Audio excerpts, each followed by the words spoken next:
Assalamualaikum warahmatullahi wabarakatuh.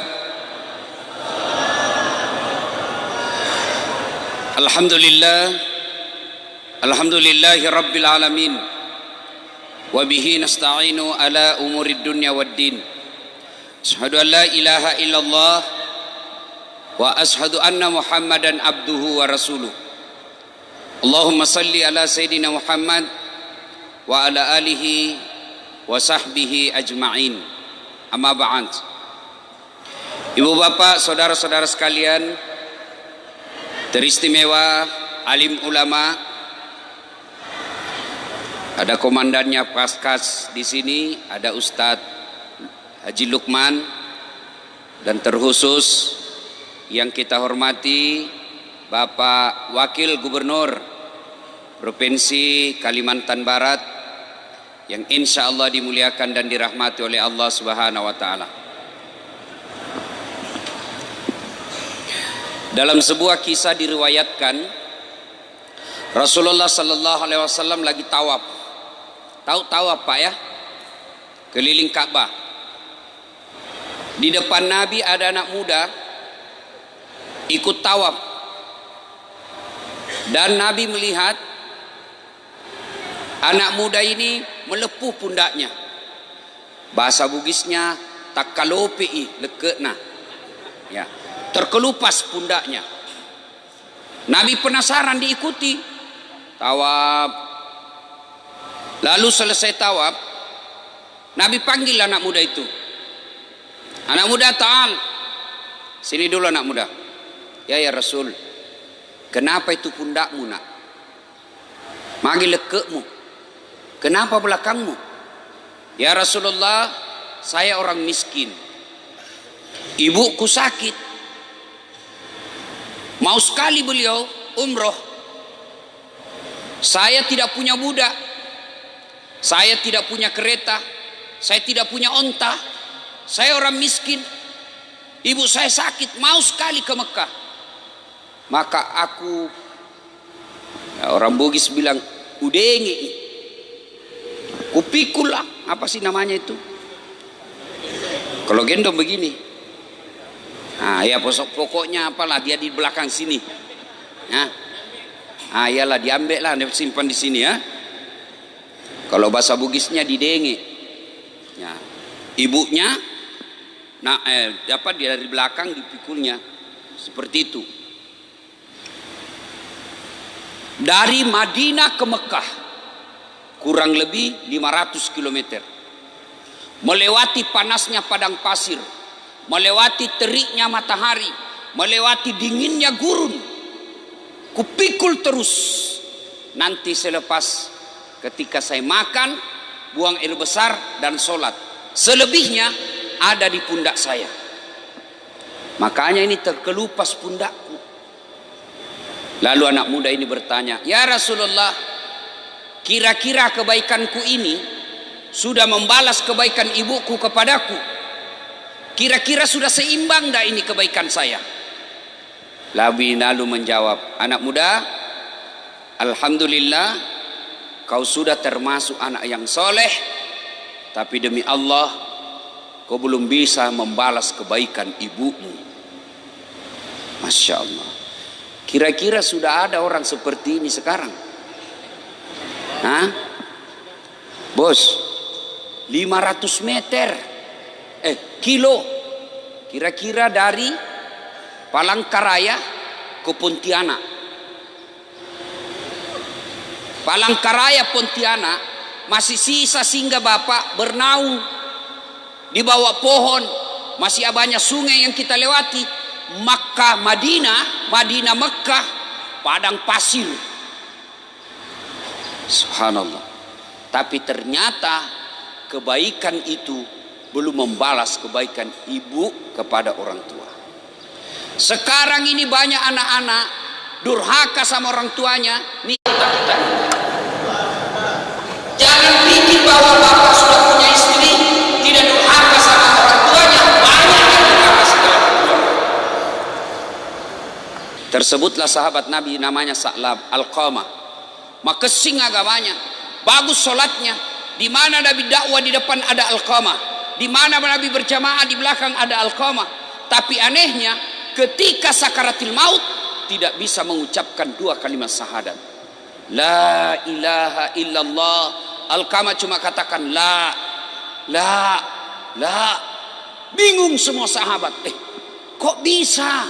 Ini kan baik agamanya, rajin jamaah, bagus Senin Kamisnya. Kok bisa dia? Lapor sama Nabi. Ya Rasulullah, Alqamah sakaratil maut tiba bisa mengucapkan dua kalimat syahadat. Mungkin ada dosanya. Nabi lalu bersabda, kau cari bapaknya, cari orang tuanya. Bapaknya sudah meninggal ya Rasul. Cari ibunya. Kau cari ibunya. Cari ibunya ketemu. Lalu si Bilal berkata, Bu, anakmu si Alqamah lagi sakaratil maut, tidak bisa syahadat. Mungkin ada dosanya sama ibu. Apa kata ibunya? Dia dapat sudah itu. Kurang ngajar memang itu anak. Setengah mati ku hamilkan, setengah mati ku lahirkan, bersusah payah ku besarkan. Setelah ada istrinya, lebih sayang dan lebih takut sama istrinya daripada saya ibunya. Pernah satu ketika saya ke rumahnya, karena lama dia tidak datang, dilarang sama istrinya ke sini. Saya datanglah ke rumahnya. Saya baru ketuk pintunya, saya dengar istrinya bilang, Pak, sembunyi cepat itu kacang, itu mamamu datang. Didengar sama ibunya, tidak jadi masuk, nangis ibunya. Pulang. Setelah mendengar ini Nabi berkata, masih macilaka itu Alqamah, siksa itu anak, tidak bakal selamat. Panggil ibunya. Panggil ibunya. Kata Nabi, Bu, maafkan anakmu. Saya tidak mau ya Rasul, kurang ngajar itu anak. Maafkan, saya tidak mau. Tidak selamat ini anakmu kalau kau tidak maafkan. Biar saja, kurang ajar. Jalan satu-satunya kalau begitu, lebih baik saya bakar api di dunia daripada apinya neraka yang bakar. Bapak tahu namanya api? Api itu 4 tingkatan. Pertama, api warna merah. Bapak pernah lihat orang merokok? Pernah? Bukan pernah bapak yang merokok. Coba isap. Nah itu yang merah. Yang merokok saya doakan berhenti kau merokok. Kamu caci-caci 9 naga, kamu caci-caci itu, tapi kau beli rokoknya. Kalau kau mau kasih bangkrut mereka, berhenti kau merokok. Nah itu merokok kayak orang beleng-beleng. Tahu beleng-beleng? Dongo. Tahu dongo? Beleng-beleng. Ah itu lempar rokok. Itu aja dikerja kayak orang bego. Coba itu orang di bandara yang merokok. Lain itu tampaknya dikasih masuk bele-bele. Kayak kotak-kotak sendirilah dia di dalam. Itu aja dikerja 5 menit. Sekali-kali isap kunyah.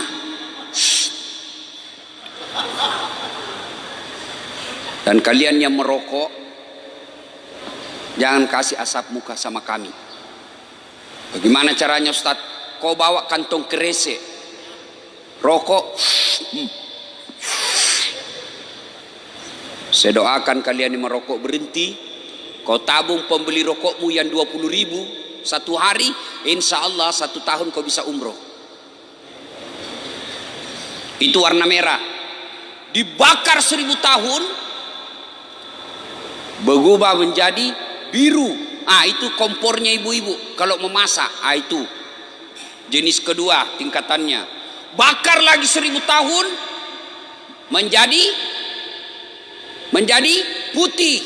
Itu apinya ditambang-tambang tembaga yang kasih memisahkan baja. Kayaknya ndak ada api memisahkan, terpisah. Bakar lagi 1000 tahun menjadi hitam. Ini warna api neraka. Kata Nabi, lebih baik saya bakar api di dunia daripada apinya neraka yang bakar. Kata ibunya, silakan bakar saja. Nabi perintah, kumpulkan kayu, nyalakan, nyala besar. Nabi katakan, angkat. Angkat, Pas mau dilempar masuk ke bara api, ibunya berteriak, tahan, tahan, tahan, jangan kau bakar anakku. Memang dia kurang ajar, durhaka, tapi kedurhakaannya tidak ada artinya ketimbang penderitaan saya melahirkan dia. Saksikan ya Muhammad, saya ampuni seluruh dosa-dosanya anakku. Ayat kasih mutuni, wak dampang mana nih dosanya? Jangan bakar, saya maafkan semua dosa-dosanya. Akhirnya Nabi tanya, betul ibu maafkan? Betul ya Rasul, letakkan dia. Setelah itu dengan bersusah payah mengucapkan La ilaha illallah Muhammadur Rasulullah, menghembuskan nafas. Alqamah, sahabat Nabi, hidup sesama dengan Nabi, didoakan oleh Nabi, tidak bisa selamat karena sakaratil maut, karena waktu dia hidup durhaka sama ibunya. Ini bapak-bapak, kadangkala saya heran sama guru, sama ulama, kau cium tangannya, sama ibumu tidak, sama gubernur, sama mamamu tidak, dongok, sama wali kota tidak.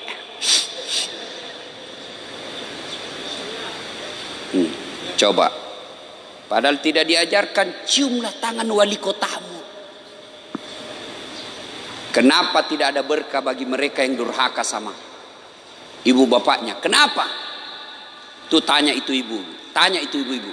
Ibu-ibu masih ingat waktu melahirkan? Ada ndak ibu-ibu melahirkan senyum?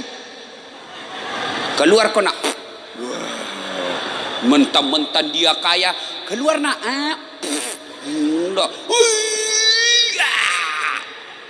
dia kerahkan semua tenaganya. Tidak sedikit ibu-ibu wafat melahirkan anaknya. Saya baru-baru baca kisah kemarin, berpuluh-puluh tahun setelah menikah tidak punya anak. Segala macam cara dilakukan, alhamdulillah hamil. Setelah hamil, konsultasi ke dokter. Setelah itu rahimnya alhamdulillah selamat.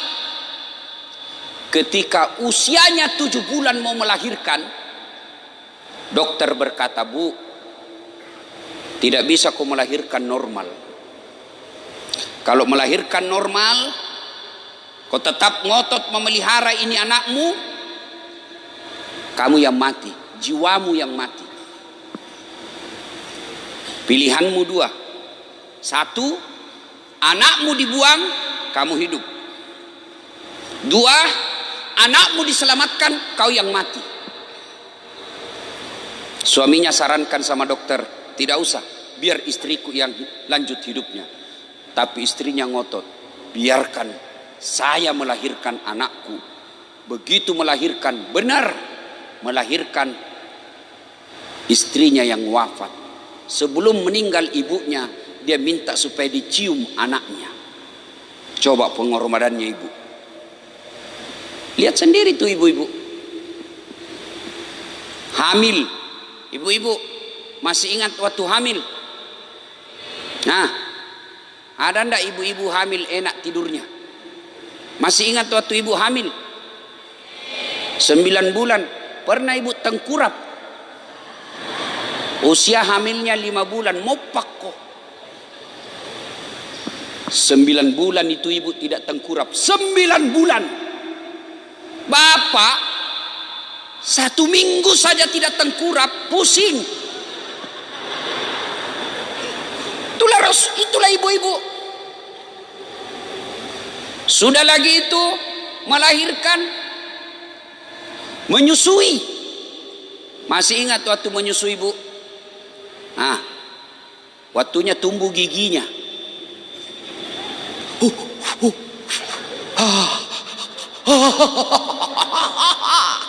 Coba ada ibu-ibu menyusui anaknya digigit. Hei, kok gigit saya? Tidak, udah cabolo tuh kasih. Siang anaknya, malam bapaknya.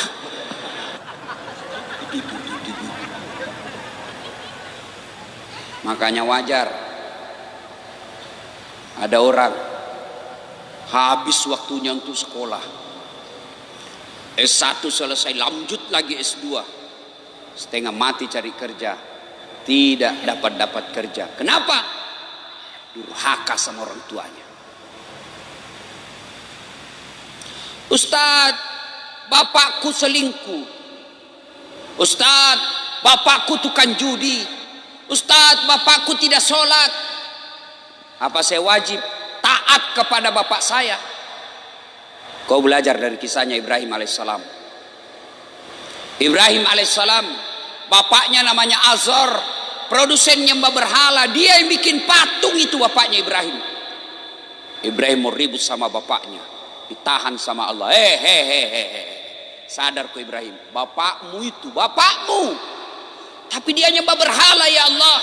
Bagaimanapun dia orang tuamu. Jangan kau ribut sama orang tuamu. Kau yang keluar dari desamu, keluar kau dari desamu, jangan kau lawan bapakmu.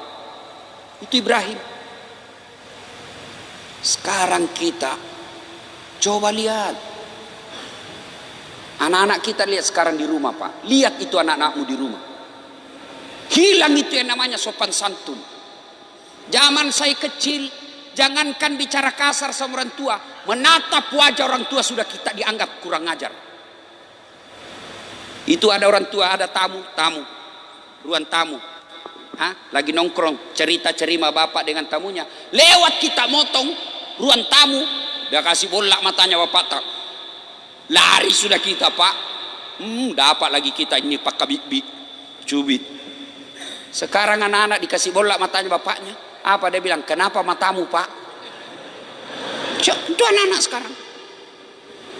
Dinasehatin apa dia bilang? Itu kan dulu. Kalau cowoknya yang nasihati, terserah abang aja deh. Saya ikut aja deh bang. Mau tidur salam sayang selalu dari kekasihmu. Dongok. Itu anak-anak kita sekarang. Coba, bingung saya lihat anak-anak sekarang Pak. Sopan betul sama ceweknya, santun sama pacarnya. Padahal baru 2 bulan kenal, sopannya. Padahal itu cowok baik karena kau udah perkosa. Sekali bapaknya nasihat tidak mau mendengar, ibunya yang beritahu tidak mau mendengar. Dengar ini adik-adik sekalian. Ini yang masih anak-anak BG nih, yang masih jomblo fisabilillah. Biar kalian remaja masjid, puasa kalian Senin Kamis, tahajud tiap malam, menjadi ketua biker subuhan. Tapi kurang ajar sama ibumu. Kata Nabi, jangankan masuk surga, baunya surga diharamkan bagimu. Kalian yang masih hidup orang tuamu, baiklah sama ibu bapakmu. Betapa banyak orang ingin membahagiakan orang tuanya. Saya Pak, andai boleh saja ditukar. Itu bapak saya lihat bagaimana dihina sesepupu, bagaimana dihina ke satu kampung. Kadang-kadang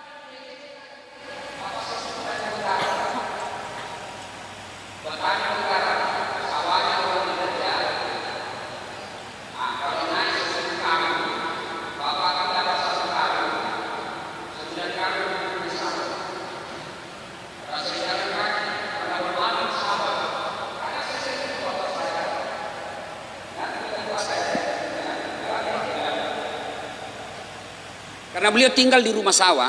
Sawah bapak saya itu 11 kilo dari rumah. Tinggal di rumah sawah. Jadi kayak kau pulang sekolah waktu SMP, saya pulang sekolah langsung ke sawah, bantu orang tua. Nanti selesai sholat maghrib baru saya pulang. Begitu cintanya namanya orang tua kepada anaknya, dia tunggu itu anaknya hilang dari pandangan baru masuk rumah-rumah sawah. Kadangkala kita mau makan itu orang tua, mau disuap, dia sudah mau masuk di mulutnya, tapi dilihat anaknya, apa dia bilang? Kamu aja yang makan nak, bapak kenyang. Sayang 1000 sayang bapak saya tidak sempat melihat saya seperti sekarang. Maka kalian yang punya orang tua, bodoh kalian kalau tidak memanfaatkan itu. Bodoh kalian kalau tidak memuliakan orang tuamu sekarang. Itu pintu masuknya surga. Itu pintu masuknya surga dengan segampang-gampangnya. Biarkan orang menghinamu, biarkan kau kontrak-kontrak rumah, biarkan pekerjaanmu seadanya, tapi kau muliakan orang tuamu. Itu yang membuat kamu gampang masuk surga.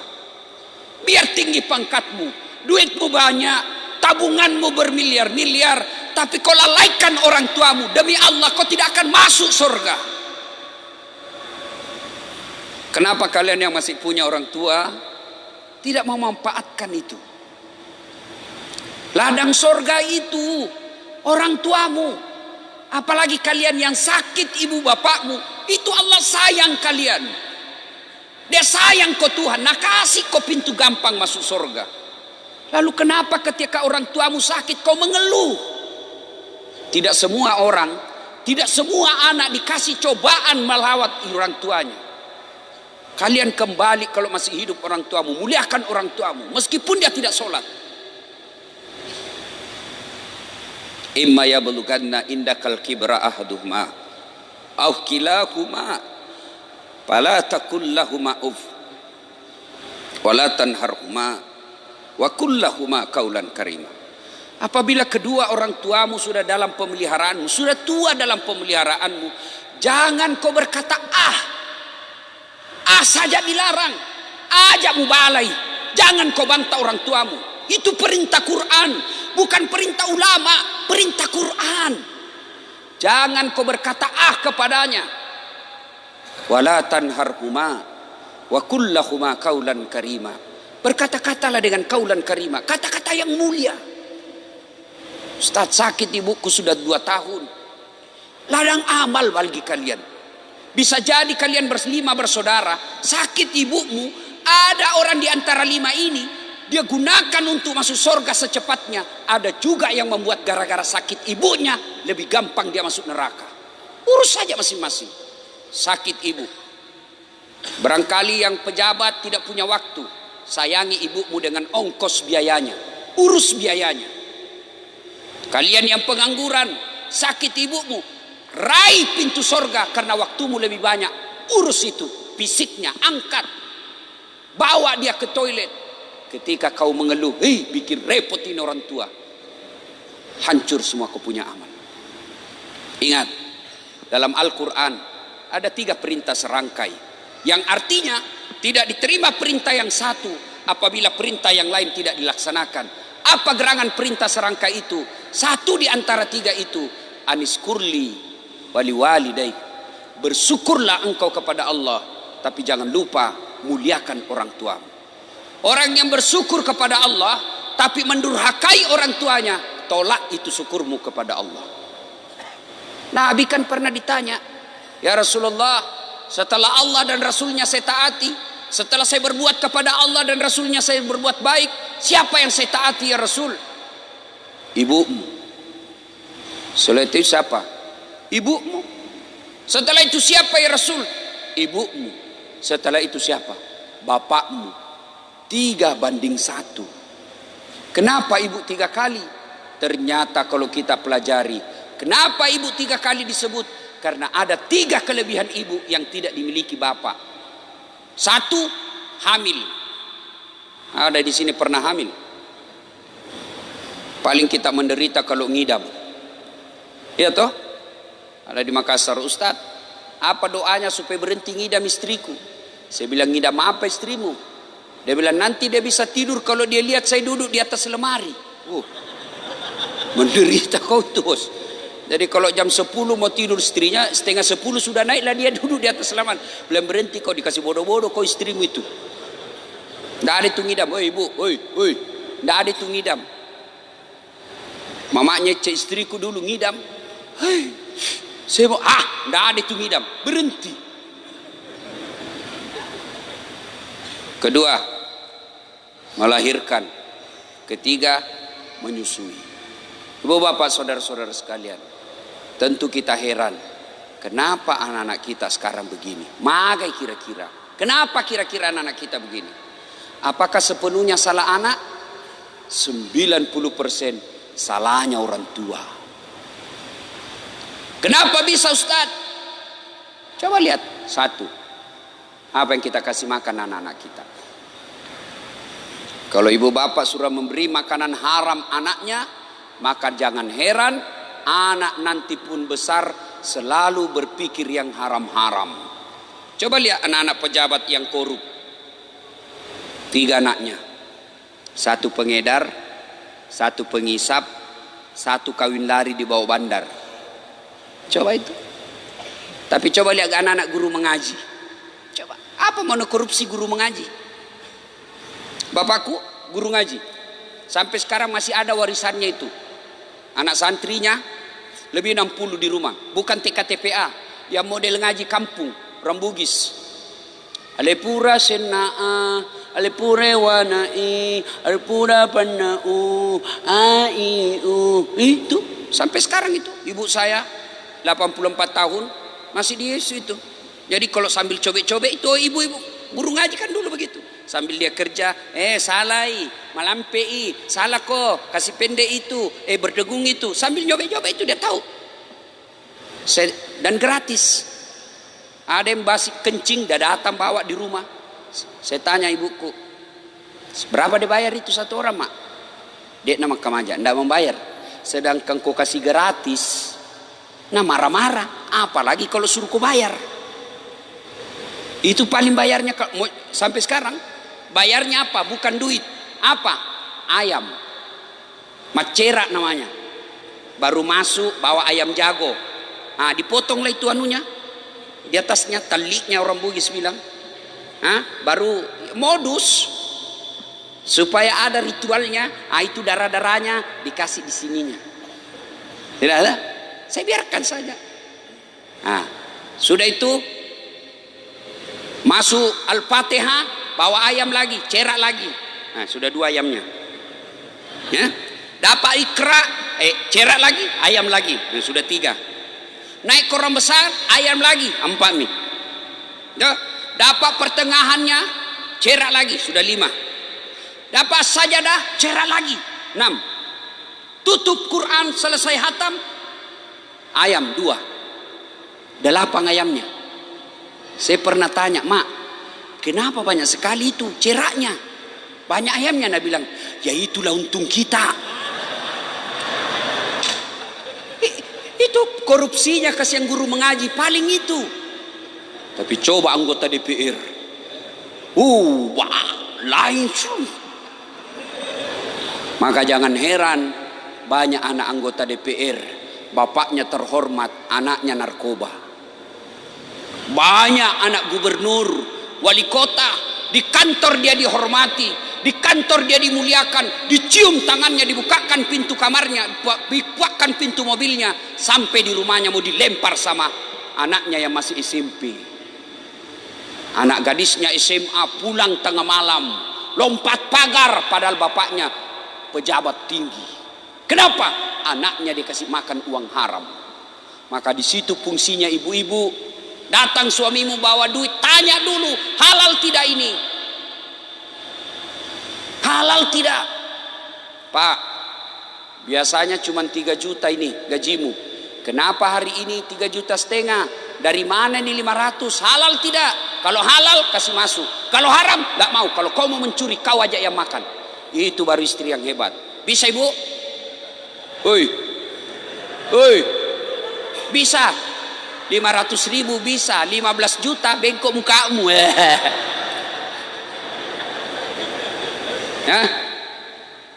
2. Cara didik anak. Belajar di surah Luqman. Ayat 14 dan seterusnya. Ya bunayya, la tusrik billah. Jangan kau serikatkan Allah. Ajarkan akidah yang lebih awal kepada anak. Ibu-ibu dulu kan diajarkan akidah melalui lagu-lagu. Katakan Tuhan itu satu, itu akidah.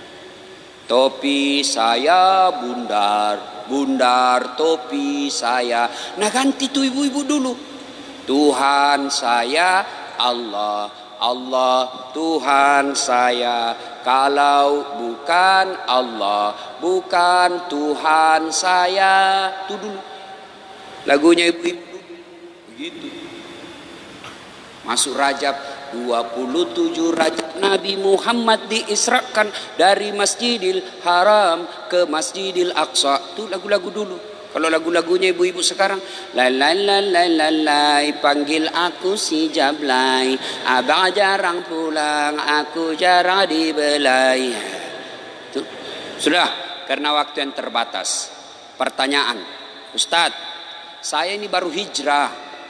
Orang tua dulu saya permalukan. Tidak pernah itu orang tua saya teteskan air matanya. Tapi tidak sempat saya melihat saya sekarang hijrah. Sudah di alam kubur ibu bapak saya. Bagaimana cara saya berbuat baik? Satu, doakan orang tuamu. Apa doanya? Sederhana. Allahumma gfirli wali walidayya warhamhuma kama rabbayani shaghira. Itu. Saya tidak hafal itu Ustaz. Tidak usah kau bahasa Arab. Bahasa Indonesia saja. Tidak ada kewajiban berdoa pakai bahasa Arab. Daripada kau bahasa Arab salah ucap, salah sebut, tidak tahu artinya, bingung malaikat. Dia bilang malaikat, apa maksudnya ini apa? Dia mau doakan mamanya, dia doa minta hujan, bingung kan malaikat. Tidak usah bahasa Arab. Ya Allah, ampuni dosa kedua orang tuaku, terima amal ibadahnya, lipat gandakan segala kebaikannya, lapangkan kuburnya, jadikanlah kuburnya menjadi taman-taman surga. Daripada kau bahasa Arab tidak tahu. Boleh juga bapak berdoa begini, ya Allah, engkau sudah tahu apa yang ku mau, kabulkan. Selesai. Daripada banyak juga kesalahan kita, yang ada pembaca-baca doa di kuburan, banyak kan yang baca-baca doa di kuburan. Ternyata setelah saya dengar-dengar, banyak yang tidak tahu bahasa Arab. Datanglah ini ibu-ibu gaul, baju hitam, kacamata hitam, roknya hitam, kudungnya hitam, payungnya hitam, gaya. Bacakan doa mamaku. Dia bacalah doa itu penjaga-jaga kubur. Allahumma gfirli, amin, wali walidayya, amin, warhamhuma kama rabbayani shaghira, amin. Dalam hatiku, wah kasihannya ini ibu. Dia kira ibunya didoakan, padahal ibunya itu Pak Ustaz Nabakon. Allahumma gfirli, ya Allah ampuni dosaku. Kata ibu di belakang, amin. Ku dosanya yang baca doa. Wali walidayya, kedua orang tuaku, amin. Dosanya yang baca doa. Sudah dikasih duit, dikasih pisang, suruh doakan mama kita, mamanya dia doakan. Doakan. Yang kedua, cara berbuat baik kepada orang tua, bersedekah atas nama orang tua. Tuh, ada itu. Ini makanya tadi yang edarkan celengan terlalu cepat kau edarkan. Baru saya mau bahas ini sudah selesai. Coba kalau saya bahas selesai sudah ini lewat. Nah, itu coba kalau tadi ya, bisa dilihat mana yang pelit. Kalau celengan lewat itu kan bapak-bapak pura-pura ndak lihat. Lewat baru. Saya mau orang tuaku sejuk kuburnya Ustaz. Kirim pembeli AC di masjid. Saya mau orang tuaku terang kuburnya, bayar lampunya masjid tiap bulan, terang itu kuburnya orang tuamu. Saya mau orang tuaku spring bed, kirim kau pembeli spring bed ke panti asuhan. Tuh ada untuk orang tuamu. Ada yang bilang tidak sampai Ustaz, ada yang bilang tidak sampai. Mau saya buktikan bahwa sedekah sampai ke orang meninggal? Mau saya buktikan? Mau? Ada yang mau saya buktikan? Angkat tangan. Saya buktikan. Itu ada mau. Matilah kau, saya kirimi kau sedekah. Yang ketiga, mengunjungi karib kerabatnya. Mengunjungi karib kerabatnya. Ibu bapak saudara-saudara sekalian, banyak yang ingin kita sampaikan, tapi waktu yang sangat terbatas. Mohon maaf, saya harus segera ke bandara karena pesawat saya jam pukul 6 pagi mau ke Jambi. Kalau saya ketinggalan pesawat, berantakan acara orang. Demikian, mudah-mudahan ada manfaat. Mari jangan dulu bergerak, kita berdoa kepada Allah.